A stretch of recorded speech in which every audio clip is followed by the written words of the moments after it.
Hi everyone, my name is Shannon. Welcome to King Family Farm. Today I actually want to talk about some of my favorite books that are tried and true. This video is coming about because Jess from Roots and Refuge Farm has asked us content creators to help provide information and book resources that we know to be tried and true. The issue being that some of the books that are in the homesteading realm are being produced by AI. Not only do I think it's a plagiarism thing, it's a real issue when you're looking at books that are to teach you herbalism, books that are to teach you things that are safe to consume in the wild environment.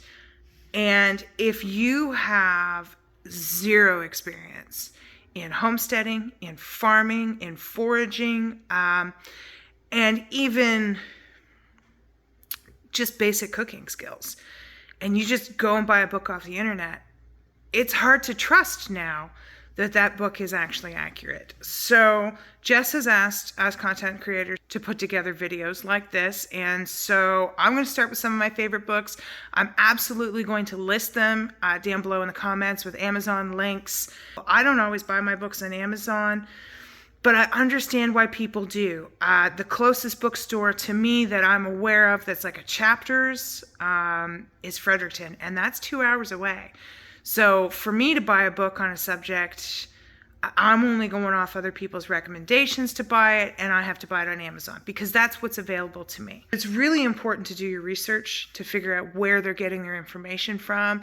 Good books have an excellent bibliography in the back, which tells you where they're getting their information from. Joel Salatin's very good for that, for providing further reading and sources for his content. AI, unfortunately, is robbing all of that content and smashing it all together to create something that seems reasonable. And if you don't have the experience or the skills to discern the difference, you might get taken on it, and that's really unfortunate, and you will have failures, and then people will leave homesteading, which I think is a real shame.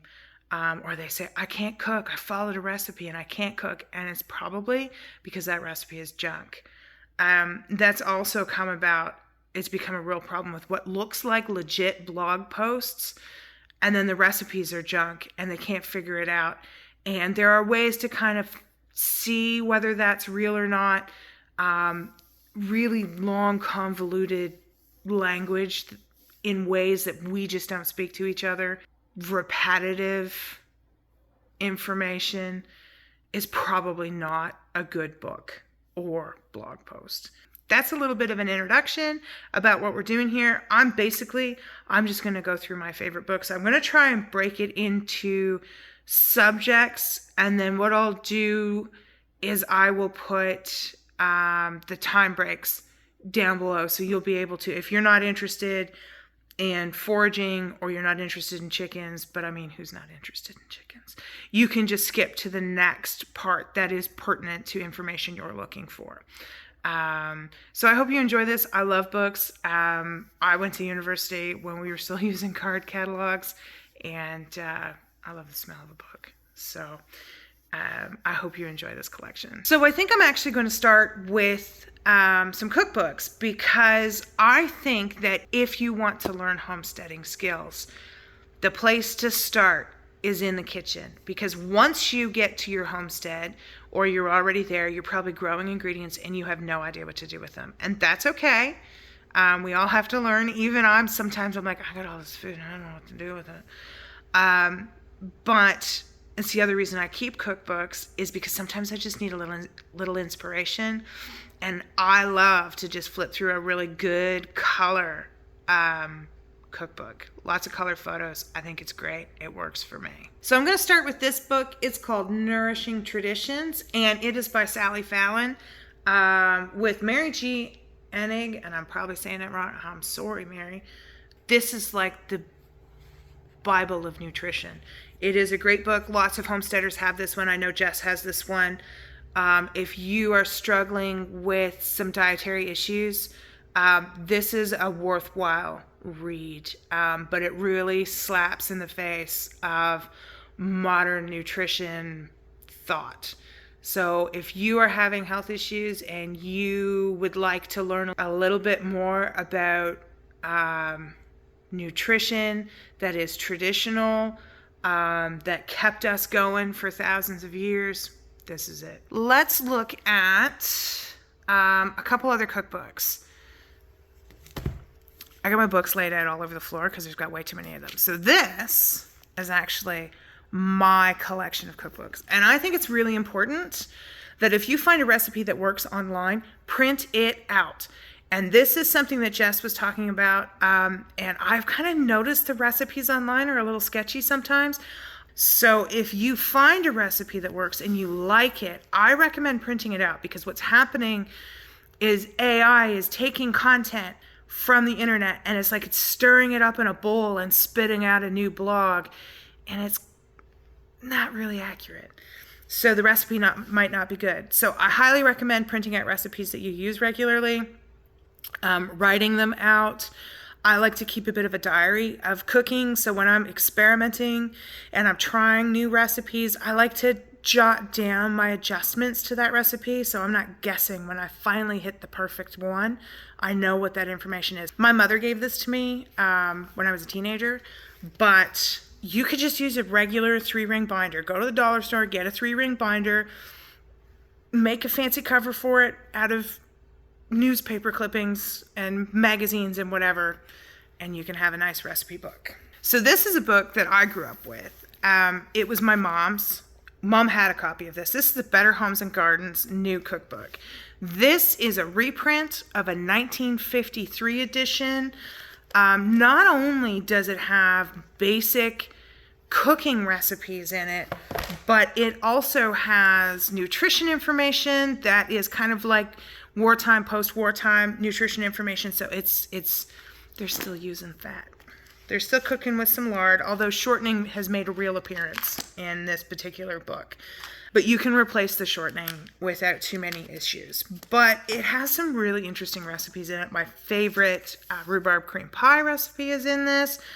Peanut butter cookies. This is like your 1950s home ec class in a book. And I think it's a great book. And if anything, the vintage photos are fantastic. So this is still available online. They have an updated version, but I haven't tried it. My sister has an updated version of this book, and she wasn't impressed because they changed the peanut butter cookie recipe, and it ain't as good. So sometimes those older cookbooks, the food is flavorful. It's good. And they're simple ingredients. Often they were really about home economy and making things to fill your family and be nutritious without sacrificing like flavor and enjoyment. So there's some like processed stuff in there, but really not too much. So now I'm a bit of a foodie. I love to cook, and I have this set. This is the Mastering the Art of French Cooking by Julia Child, and I highly recommend it. It does not have all the pretty pictures. It's all black and white. But it is such a grand amount of information. It is absolutely fantastic. She has my absolute most favorite chocolate mousse recipe that uses whole ingredients. If you're wondering what to do with all the eggs you've got, chocolate mousse. It's delicious. So this book is Gordon Ramsay's Fast Food. And I really like this book. I picked it up at a Goodwill in the US when I was still driving truck for a couple of bucks. And I like it because the ingredients are minimal. The food is delicious. But he has like a whole introduction on talking about how to stock a pantry, how to look for good tools, how to keep it really basic so that you can put real food on the table in a hurry. And I very much believe in cooking fast food at home. And I'm not talking burgers and fries. I'm talking about I can put a real meal on the table significantly faster than going out and getting pizza. This book talks about stocking your pantry well, a little bit of planning ahead, And then it has like my favorite fajita recipe is in here. There's some interesting breakfast recipes in here. And the pictures are just fantastic. They make you want to eat real food. When I was a teenager, Martha Stewart was all the rage. She was still, hadn't been to prison. And even I loved her so much. I watched her all the time. I loved all her cooking stuff. I loved the crafty stuff, but I loved the real food she was making. And it seemed fancy, but it's really not. And so my mom bought me a t-shirt one year that said, I want to be just like Martha. That bitch can do anything. Maybe I've kind of become Martha Stewart, sort of. I don't know. I have the chickens. But she has this really great collection of books. And I had started with her cookies book. And then because I'm always looking for different cookie recipes. And then I happened to go to the library and they had her slow cooker book. So I brought it home, I checked it out, and I went, you know what? I really like that. I like it enough to own it. So I waited until I found it on sale for like $10 and I bought it. Now, it took me a while to get on the Instant Pot train because I didn't know what it was. It took me forever to figure out what an Instant Pot was.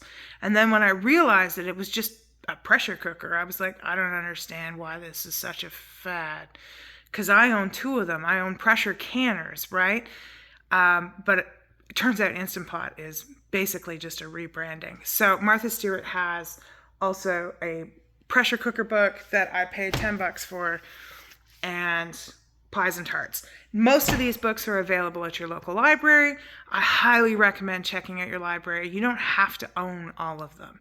Borrow the books, check them out, try some stuff. If you really like it, put it on your wish list, and then you can look into buying those books when they're available to you. So we're still in the cooking realm of things. One of the things that you're going to want to learn when you start producing your own ingredients, and even before then, I think learning how to preserve your food through canning is a very, very important homesteading skill. And it is something that you can practice in your apartment or wherever you're living, and you can use purchased food and learn the skills to preserve that harvest that you are dreaming of having. So I do a few rebel things, but I'm also very experienced in canning. I understand the science. I know why things work and why they don't. So when I talk to new canners, I always recommend that you start at the very beginning with the very basics and understand the rules and the principles and why canning works as a process. So I've got oats on this. My kids have been here. There we go.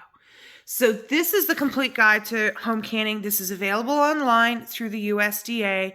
I just happen to have a printed copy, and I took it to a printer and I had it spiral bound. And when I need a really quick reference for canning, it's all in here for whatever you're trying to do. It's absolutely the basics. It has very good information and will get you well on your way to preserving your harvest with confidence. And if you're looking to branch out in your pressure canning skills, I found this book actually through Jess at Roots and Refuge. This is The Complete Guide to Pressure Canning by Diane Devereaux. And this is like beyond just canning your green beans up. This is meals in a jar, soups, really great recipes. I've tried a lot of them. They work very well. My only complaint with some of them is they don't really have enough salt for me, but I happen to really like salt. I tend to salt my food more than most people. Probably not a good thing, but salt makes things taste better. So what you can do with this, though, is you make the recipe as is and then decide whether you like it. And if it needs a little something when you open up the jar, you can add it at that point and not worry about compromising the contents. But this has some really great recipes in it. Her loaded potato soup is good. Asian chicken thighs are good. It also contains the basics of pressure canning, things like beans and corn and that type of stuff. It's got all the very beginning instructions on how to do it. But this is a little more advanced than what you're looking at with the USDA book. And then sometimes I like some smaller recipes where you only want to do a couple of things. And this is the WEC Small Batch Preserving by Stephanie Thorough. And I believe she's like in Wisconsin. I'm not 100% sure. But I came across her on Instagram, I think. And she was just getting ready to publish this book when I first started talking to her. And really great recipes. I've definitely tried a few of them out of here. This book is done by WEC. WEC jars are a European style canning jar. And they work really, really well. If you have access to them, they're kind of nice. They look pretty. As you can see, they're kind of a cool looking jar. And they're really easy to can with. But I like small batch recipes sometimes. Sometimes you've only got like a pound of something instead of a bushel. And you want to try something without doing 20 jars of it. And so I recommend that type of book. And then this is the Ball Complete Book of Home Preserving. It has good recipes in it, really good instructions. This is for everybody who's looking to can and to learn. It has all your basic instructions. And I highly, highly, highly recommend if you're going to buy this book. You can buy it as a paperback, a hardcover, or a spiral bound. And I always recommend spiral bound because you can lay it out flat and it works really well. So I really like this book. I've done a few recipes out of it. It's worked really well for me and I do recommend it. So, and sources like Ball, Bernardin, Kerr, those are companies that make jars and they have recipes that are tried and true. And you can find those recipes, some of them through their websites and through their books, and you can trust that the information in them is accurate. So continuing with your harvest and what you're going to do with it. There's some books here. This is actually seed saving, and it's kind of like preserving the harvest and kind of like homesteady stuff, but I put it in with preserving the harvest. So this talks about anything and everything you want to grow and how to save seeds. I mean, the pictures are black and white, but it's very, very detailed. It's by Suzanne Ashworth. I have shown this book before. I use it quite often. I have a friend who has also purchased it, used it, and it's been quite accurate. I know Patera recommends this book over on Appalachia's Homestead. And it's just a really good book for saving seeds. And then root cellaring is really, really important. So this book, the Everything Root Cellaring book, Learn to Store, Cook, and Preserve Fresh Produce all year round by Catherine Abbott. I highly recommend it. Very, very informative. And it talks about how to build a root cellar and the appropriate conditions for all of the different fruits and vegetables. Because some things like high humidity and some things like low humidity and different temperatures. And so it talks about how to get those temperatures and to get everything to last the longest for you. And then I think I bought this book on Jess's recommendation, but I don't 100% remember. But I have tried some of the recipes from it. And some of the information is stuff that I've already done outside of having this book, but I believe the information that is in here is true and accurate. So this is, hit myself in the head here, Self-Sufficiency for the 21st Century, The Complete Guide to Sustainable Living Today by Dick and James Strawbridge. I believe they're in the UK. I haven't looked at this one in a little while. I believe they're in the UK, but plenty of really good information on building a homestead from scratch and self-sufficiency. As much as I much prefer calling it community sufficiency, there are things that you need to learn to do on your own, and that's a great book for it. So now I'm going to move into some more farming type books. And these are books that I ended up with on recommendations from other books, except this one, which is called The Book of the Farm. Detailing the labors of the farmer, farm steward, plowman, shepherd, hedger, farm laborer, field worker, and cattleman. And this book is originally printed in 1890. I first came across that book in reference on watching, it was on YouTube, but originally the show was produced for BBC.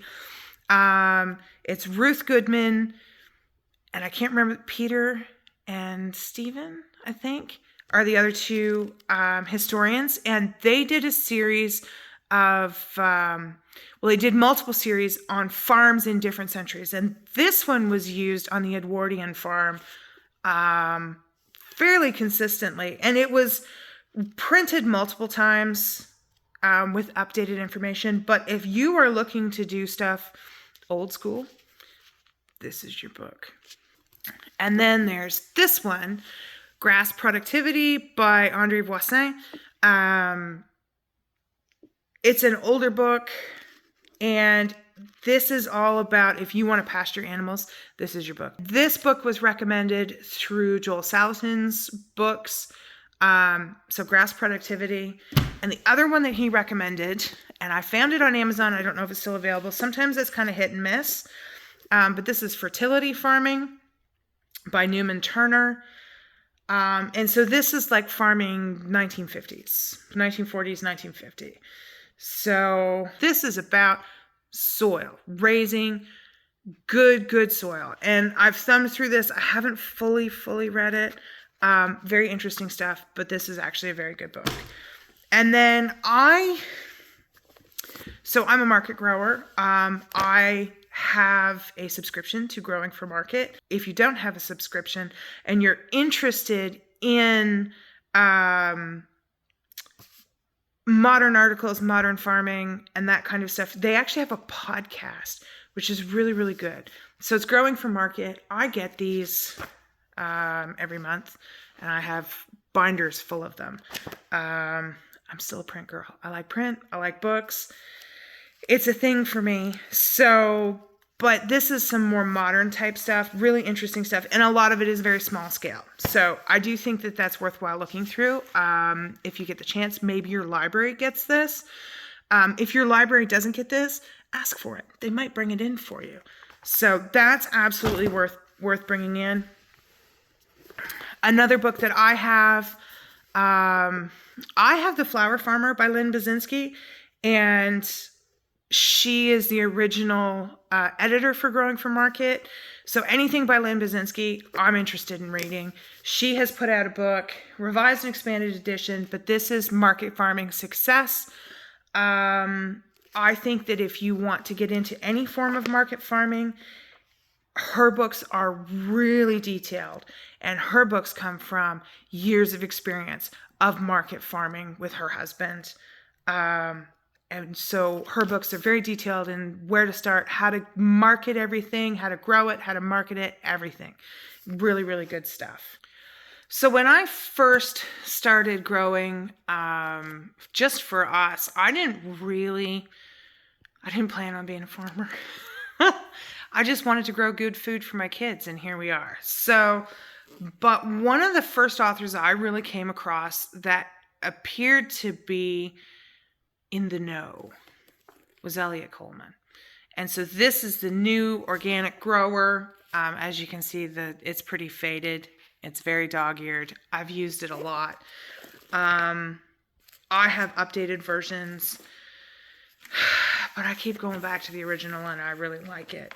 And it details everything from crop rotations and pest control and soil blocks and what kind of plants he likes to grow. And there's tool making and all kinds of stuff in there. And the other reason I kind of got into his stuff is he's in Maine, which is fairly north for the United States. He's still in like growing zone 5. We're in zone 3B, but I have learned a lot from him, from his other book called 4-Season Harvest. And even though we are significantly colder here, the theory still holds. And I am able to grow kale right through the winter.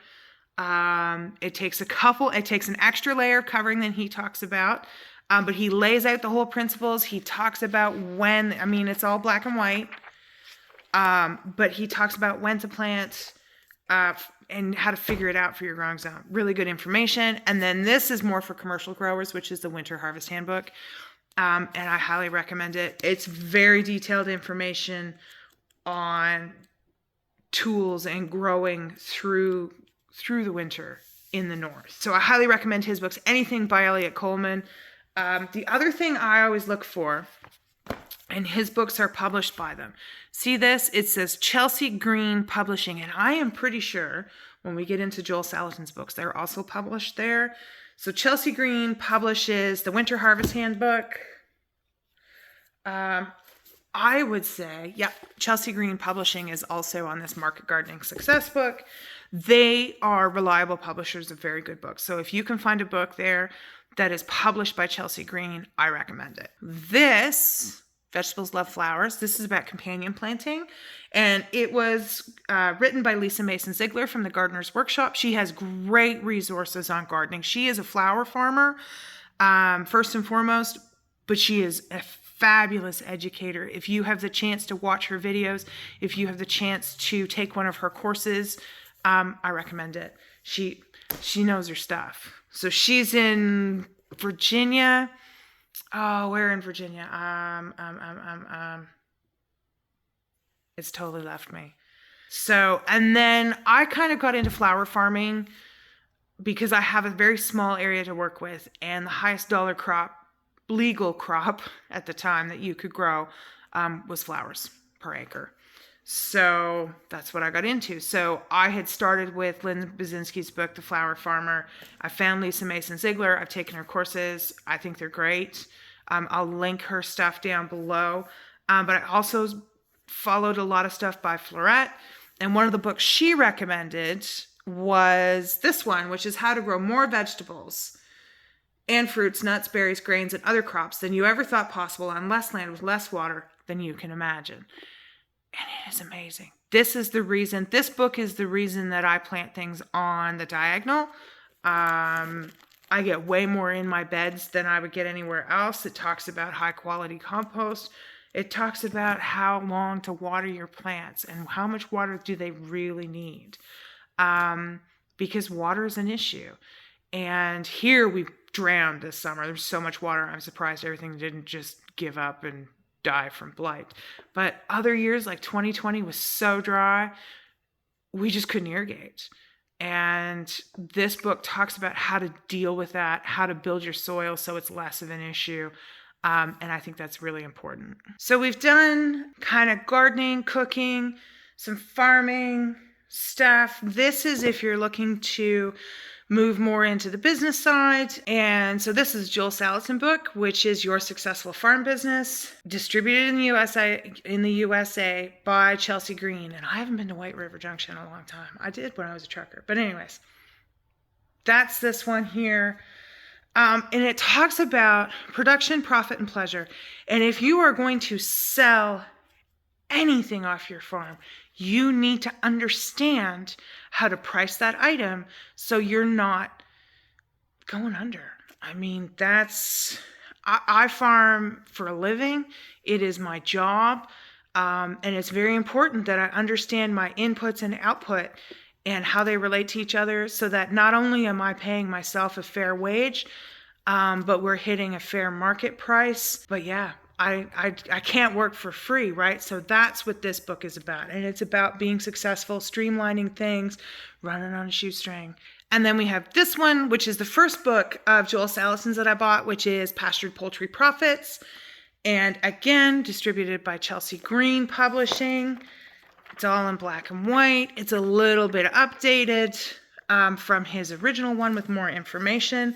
But throughout this book, he has recommendations for other books talking about running on pasture. So the two books that I already showed you are recommended through this. He's got some other books that he recommends through this. I was pretty sure there was a bibliography.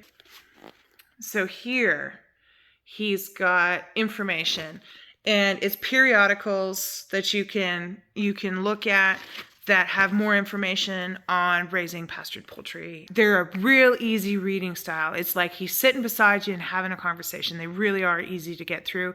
They're not as heavy to read as the grass productivity, fertility farming. His books kind of distill the information you need into his books, and they're good. I just happen to like having the original sources because I'm a history nerd. And that's my thing. The other thing you're going to need on your farm, one of the first things people get is chickens. And to have books like this one, which is The Chicken Health Handbook. And this is by Gail Devereaux, which is the author. She's also the author of Stories Guide to Raising Chickens. And the stories series are really quite good. This is put out by Story.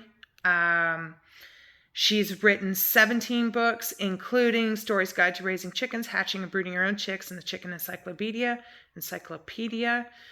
And she's also a farmer. So I think I have used information in this book. I have looked information up for other people in this book when we're trying to solve problems, because we don't really have the best access to veterinary care here. It's worthwhile getting a book like this so that you know when it's time to actually call a vet. But this is a really great book. The pictures are actually in color. It talks all about disease, general care, the actual anatomy of a chicken. It's got all the details. Great book. And I also have another book by Gail. And this one is called The Backyard Homestead Guide to Raising Farm Animals. And I really like this one. I also have rabbits, and the rabbit information in this book is really quite good. It's also has duck and goose in there. It's got a good overview of all kind of the small homesteady animals that you're probably going to get with their basic care, their basic living needs, and all the good things. So that's a good book, and I really like it. Now we're getting into books that are more about herbs and foraging, medicinal. And this is where it becomes extremely important to understand that the source is good, to do your research, to make sure that you are getting accurate, usable information. Because these become a matter of life and death. If you are consuming something that you have foraged that is poisonous, at the very least, you're going to feel a little sick, and at the worst, it'll kill you. So I think it's very, very important that we do this, that we share tried and true resources that we have, that we've used, that we have experience with, and that we know to be true. So that when new people look up these book lists and they want to know, is this a good book? There's a bunch of us with experience with this book that are saying, yes, this is good. Get that one. And it'll help people out and possibly save some lives. I am originally from Southern Ontario. I moved to New Brunswick about 11 years ago now. And some of the flora and fauna is new to me. And so I looked around, and I was listening to a CBC broadcast about Todd Boland, who had just put out a new book. But this one is Wildflowers of New Brunswick. He has other books that are on edible plants in the Maritimes. He's got a whole collection of books. I'm not sure if they're listed in here or not. But he's currently the lead horticulturalist at the Botanical Gardens in Newfoundland, I think. I believe that's what he's doing right now. So he knows his stuff. He's a reliable source. This is a good series. I do love a good field guide, but you got to make sure your field guides are legit, by real botanists, by real people, not AI. You want to make sure, especially this is wildflowers, it's not as big a deal. But if you're looking to forage stuff, you want to make sure it's the right thing. I also have this book, which is Eating Wild in Eastern Canada. A guide to foraging the forest, fields, and shorelines. And the other thing I like, I have some really old field guides that I love. My problem with them is they're black and white, and most of the pictures are hand-drawn, which is beautiful, but can be a little deceptive in what it is you're looking at. So this particular one is broken up into different things, like different types of plants. There's no real mushrooms in this one, but here in New Brunswick, fir tips are actually... These are spruce tips. Yes, spruce tips. Fir tips here are what people sell to make wreaths for Christmas. So tipping is a big deal here, but it's about getting fir tips for making wreaths. Spruce tips are medicinally very good. And this book tells you how to identify that here in the Maritimes. So, and because I live in this area, that's why my books are pertinent to this area. So what else have I got? Oh, I've had this book forever. I don't know where my mother got this book, but this was her book, but she was never really into it. I was always kind of into the herbs, making potions and trying to do medicines and stuff. And I was like 10 years old. And this was the book, The Complete Book of Herbs by Andy Cleveley and Catherine Richmond. I didn't even check if this is still in print, but I have had this for 30 years. And I have made many of the recipes out of it. It's accurate. The details on the different plants that are in it are also very accurate, which I now know as an adult. I just trusted it when I was a kid. But each plant has like leaves and flowers in a color photo, and then a full description with the uses. And I think it's great. It's a really good book for herbs. And if you're into any kind of natural medicine, you need a good herb book. So, and then a book I actually purchased last year because I made fire cider for the first time was this one. And this is also published by Story, Rosemary, Gladstar, and Friends. So this is a collaboration of a bunch of recipes of different types of fire ciders. There is actually an issue with patenting recipes and trademarking the name fire cider, which I think is ludicrous. But anyways, there's a whole bunch of recipes in here, and they're all a little different. And I think it gives you a good base to start with a recipe. And then if you live in a certain area and you have certain ingredients you'd like to include, it talks about how to build your own recipe. But this is a fantastic book. And then, of course, I purchased this book because I truly love watching Jess on Roots and Refuge Farm. I started watching her way back when she first started. I have thoroughly enjoyed watching her farm grow, her following grow, her skills as a gardener, as a content creator grow, and I've enjoyed watching her kids grow too. It's just fantastic. So she put out a book called The First Time Homesteader. And I like books like this. I bought it to support her because I really enjoy her content. But there are things in here that I don't do. I don't have bees. I don't really know a lot about goats or cows. And so there's information in here that I actually don't have. So I think even if you are already kind of well on your way, this is a good book to help you leap off into a different section of, say, you want to get a family cow. And it's a good leap off point to have quality information that's going to let you know where to look for even more information. So this is a really great book. Jess's information is always super approachable, very well photographed, of course, because that is her thing. And she is also the reason why I am doing this video. So that is a collection of my favorite books. I have so many more. I could go on for hours, and I'm not going to. You guys are going to be so tired of looking at all this stuff. I'm really happy you joined us today. Again, if you are a content creator, or even if you just have a book you really, really like, please share it in the comments. Let's make sure that everybody has access to quality information that we know is true, that isn't produced by AI. I will post the links to these books as I can, but I always recommend trying your local library. If they don't have them, request that they get them. So that's kind of it, guys. I really enjoyed this. I wanted to do this. When Jess said, hey, we need to do this, I was like, yes, I'm on board. So I'm really, really grateful to Jess as a content creator because she gave me the courage to start making videos, and maybe I had something to share. So I'm really happy to do this collaboration, and thanks for joining us today. Don't forget to like, subscribe, and share, and we'll see you here next time on the farm.